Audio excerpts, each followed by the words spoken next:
With all these coaches coming out with announcements saying they're happy at their respective programs and have no inclination of leaving anytime soon, this kind of feels a little bit like waiting for the Pope to be announced from the Vatican City with the black smoke. For starters, Dan Lanning drops a video and also kind of a pretty good recruiting pitch saying, I'm not leaving Oregon, and if you think that your coach is going elsewhere, why not come strap it up in Eugene? And then shortly after that, Mike Norvell comes out with a statement saying, I'm good in Tallahassee. I want to lead the Seminoles back to the college football playoff. And late Thursday night, Steve Sarkisian joined into the mix saying, I'm content, I'm happy, and I'm ready to lead the Longhorns into the SEC. So what does this mean for the future of Alabama? Why would Sark turn down an opportunity to go back to Tuscaloosa if he was even offered the job? And why is Texas such a good fit for a coach like Sark? Let's talk about that and much, much more. But if you are new here, well, welcome on into the channel. My name is Cole Thompson. I'm a radio show host based in Houston, and I talk college football daily. Simply because the clock has struck 0 on 2023 does not mean we will stop doing content on this channel. So if you love everything of recapping 2023, a look ahead to 2024, the biggest coaching search since 2007, make sure you smash that subscribe button down below. Leave a comment telling me your thoughts on Steve Sarkisian running it back at the 40 acres. Tell your friends, your family, your mortal enemies, your best of bros, Alabama fans, Texas aficionados, and college football faithful everywhere about this channel, because we are on the race to 5,000 subscribers, then 10,000 subscribers, then 25,000 subscribers, and ultimately 100,000. We're going to get there. I know you think, though. So jump on in where the water's fine. Go ahead and subscribe to me on every social media platform at Mr. Cole Thompson. That way, conversations surrounding our favorite sport never have to stop flowing. So Steve Sarkisian, late Thursday night, decided to go ahead and make it known to the world, I'm good.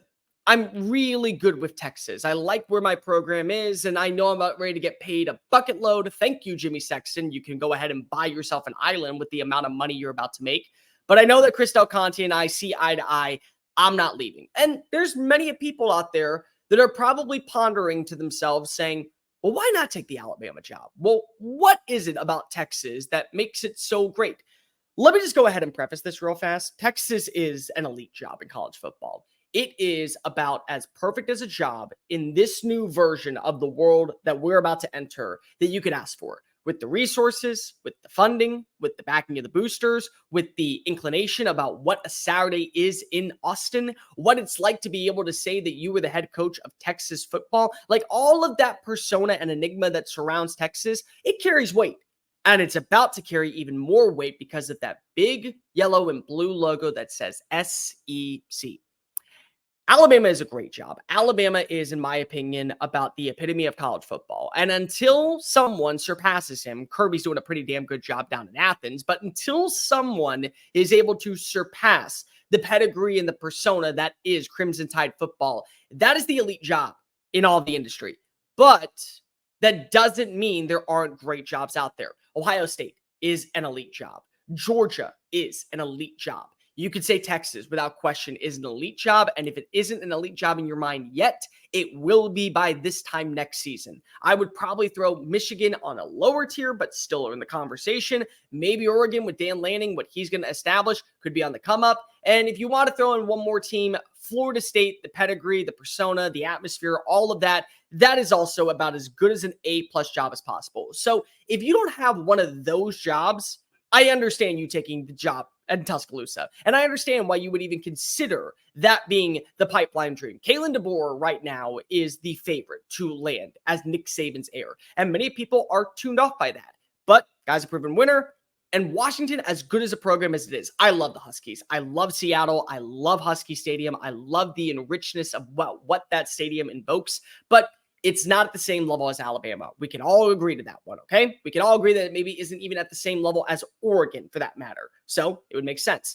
But Texas is different. Texas is special. Texas is a place where if you win, you will forever be indoctrinated in the history of college football. If you have a secure legacy down on the 40 acres, you are going to be a name to reckon with in the sport. And don't think for one second that Texas won't be coming into the SEC ready to go ahead and take name and kick asses. They will. Basic point, you know, like when you have family members and that they come out of town and that you're, say, 13 years old and during the holiday season, you get to sit at the adult table, but then Uncle Jerry comes and visits and then you have to go back to the kids' side.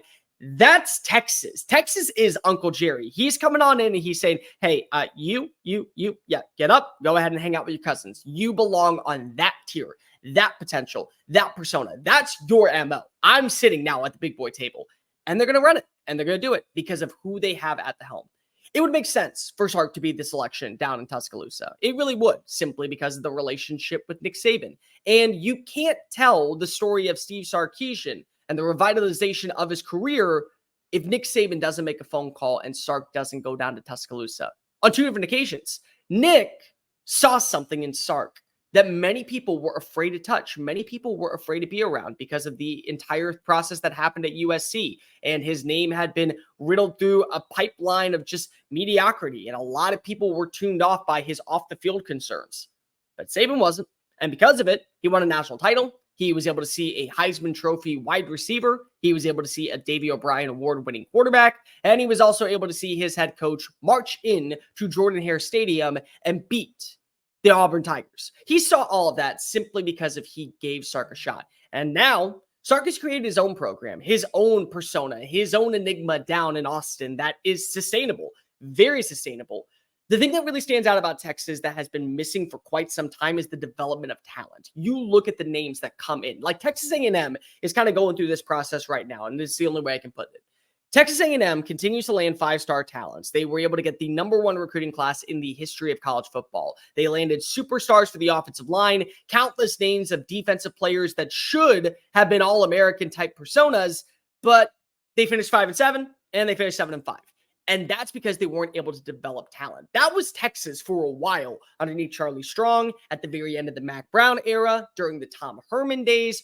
Texas always landed premier players, but they weren't built to go ahead and make it to the next stage. They weren't ready to hear their names called and be immediate day one plug-and-play contributors at the NFL level. That's not the case with Sark. Bijan Robinson, Doak Walker Award winner, top 10 pick last year by the Atlanta Falcons. This year, how many first-round picks are we going to see coming from the 40 acres? Byron Murphy has to be at least in the conversation. His physicality, his elusiveness, his bulldozing type demeanor. 3-star talent, by the way, ends up becoming a 5-star phenom by the time he leaves Austin. T'Vondre Sweat. Kid was very under the radar. A name that not many people knew. Another 3-star talent. Becomes the Big 12 Defensive Player of the Year, the Outland Trophy winner, struck the Heisman pose in Arlington, and should at least be in the conversation for first round. The same thing goes for Xavier Worthy. Leaves Austin better because he worked with Sark. The same thing goes for Adonai Mitchell. Seriously, clutch player in college football playoff history, betters his stat line and also betters his draft stock simply by residing down in Austin. You also have Jonathan Brooks. You have Jalen Ford. You have Ryan Watts. You have Jatavion Sanders, you have Jordan Whittington. The level of talent this year, next year, and last year that is going into the NFL is better because Sark was there. And the offense works. The offense is humming to a team. It has been phenomenal the last 2 seasons, really, underneath Quinn Ewers. Now, Ewers hasn't been perfect, but having elite receivers and having plug-and-play day one contributors really helps. And the good news is that doesn't matter the age, doesn't matter where they came from, doesn't matter how they got there. What matters is if they're able to indoctrinate a culture that is sustainable in the SEC. Check, check, check with Sark. Sark's happy. Sark's good. Sark is more than content at where he is. And sometimes there's an old saying, why be happier than happy? Why try to be happier than what you already have? And some coaches see this all the time, and it's a big deal when it comes to coaching hires and when it comes to moving your family and taking a risk. If you have a very good job, it's a good job because you made it a good job. If you're happy to where you are and you see progress and potential moving forward, it's because of you established something at that job. And yes, $800,000 extra added to your paycheck is always going to be fine for the holidays. You can afford a nicer house. You can afford to be able to do a few more family vacations. You can do a lot of things with $800,000. But you have to look at the big picture. Are you happy where you are? Sark has a roster that can contend for an SEC title in 2023. I know they're losing a ton of talent. They're not going to have the same roster that led them to a Big 12 title, but this is Texas. They regroup, they replenish, plug, play, restart, refinish. That is the MO, just like it is at Georgia, just like it is at Bama, just like it is at Ohio State, just like it is at Michigan, just like it is at any other premier program in college football. Regroup, reload, retool, wash, rinse, repeat. That's it. And Texas has that. They're bringing in a ton of talent that is going to be staples for the long term in the SEC. They have a quarterback waiting in the wings that they're confident could immediately come in and take over for Quinn Ewers and potentially play even better than him. They have young up-and-comers like Jonte Cook, like CJ Baxter, like Gunnar Helm. They have a ton of names that are going to be staples in the SEC next year. And for you sitting out here saying, they're really going to be that good. Yes, they are. They are going to be that good in year one of a brand new conference. Simply because you carry the Big Ten mantra does not mean you were a Big Ten program. That team was tested. And if you don't believe me, go back to week 2 when Sark did what Kirby couldn't, what Jimbo couldn't, what no Saban disciple has been able to do. Beat him by double digits in his own backyard. This team is good enough to go ahead and carry out any mission that they see fit and have all their accolades achieved by the season's end. That's how good Texas is. And Texas, that SEC logo carries weight. It's almost as perfect as a job as you can ask for. And in a new world of college football where NIL and the transfer portal are going to reign supreme and they're always going to have a factor in determining decisions, you need to have the funds to back it up. Oregon's a school right now that's proven it.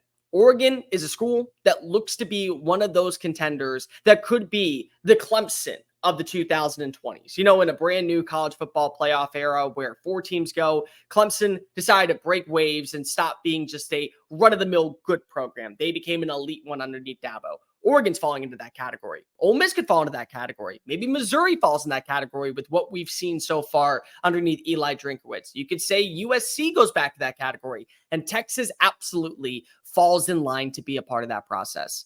If you're happy, don't try to be happier, because sometimes the grass isn't always greener on the other side, and it's better just to stay where you know your roots. That's kind of what Sark's thinking is. He owes a lot to Nick Saban. You can't tell the Sark story without mentioning Nick Saban.